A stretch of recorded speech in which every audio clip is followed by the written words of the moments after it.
manusia yang mulia itu menempatkan harga hidup di atas harga diri, sehingga hidup di atas segala-galanya. Nah, karena itu agama jangan digeser posisi dan alih fungsi. Ya, hidup itu kan ulangan. 80% hidup itu mengulang. Yang betul-betul baru itu hanya 20%.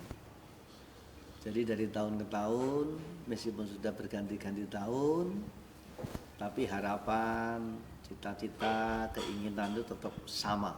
Nah, karena manusia ini mungkin sekarang sudah ganti budaya dan alih teknologi, sehingga banyak nilai-nilai yang bergeser. Nah, peradaban yang aman, peradaban yang mapan, peradaban yang mulia itu biasanya kalau dia menempatkan harga hidup di atas harga diri. Jadi harga hidup di atas harga diri. Lalu harga diri di atas harga materi. Gitu biasanya.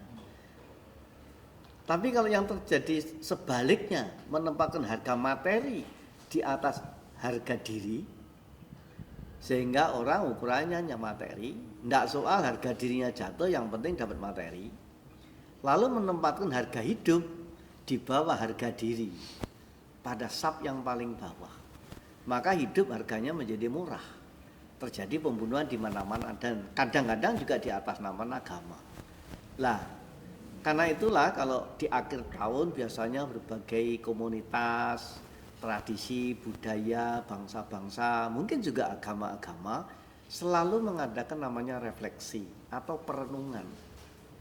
Nah, momentum itu hendaknya digunakan untuk merenungkan kembali. Marilah kita kembalikan kepada kita sebagai manusia. Manusia yang mulia itu menempatkan harga hidup di atas harga diri, sehingga hidup di atas segala-galanya. Jangan dibalik menjadi harga materi di atas harga diri. Harga hidup di bawah sekali. Nah, itu mestinya direnungkan di setiap akhir tahun. Ya, ini saya kira dasar dari kehidupan yang mulia. Ya, malahan di sekarang ini kan nampaknya sudah secara terbuka. Katanya statistik penduduk dunia, angka agnostis ya, itu meningkat. Nah, yang salah siapa? Gitu kan? Nah, orang lalu mengait-ngaitkan dengan namanya agama. Nah, kalau sudah berbicara agama, lalu agama yang disalahkan tokoh agama. Menurut saya, kalau sekarang agama dianggap kehilangan daya tangkal, menurut saya bukan agamanya yang kehilangan daya tangkal, tapi agama bergeser posisi dan beralih fungsi. Untuk itu marilah kita kembalikan posisi agama dan fungsi sebagai agama. Gitu. Nah, karena itu agama jangan digeser posisi dan alih fungsi. Dulu agama itu kan cuma menuntun kejiwaan. Nah, masing-masing itu ada ukurannya. Jadi saya punya istilah, kalau ada emur ukuran 20, bautnya 20, kuncinya juga 20, buka nutup mur baut itu mudah dan aman. Tapi kalau murnya 20, bautnya 21, kuncinya 22, ya memang bisa terbuka, tapi kan terpaksa. Mungkin ada salah satunya yang cedera. Saya kira agama juga begitu. Nah, apa ukuran dari masing-masing ini? Coba kita perhatikan. Kalau kita sekolah, ukurannya bodoh atau pintar. Kalau kita dagang, ukurannya adalah untung atau rugi. Gitu?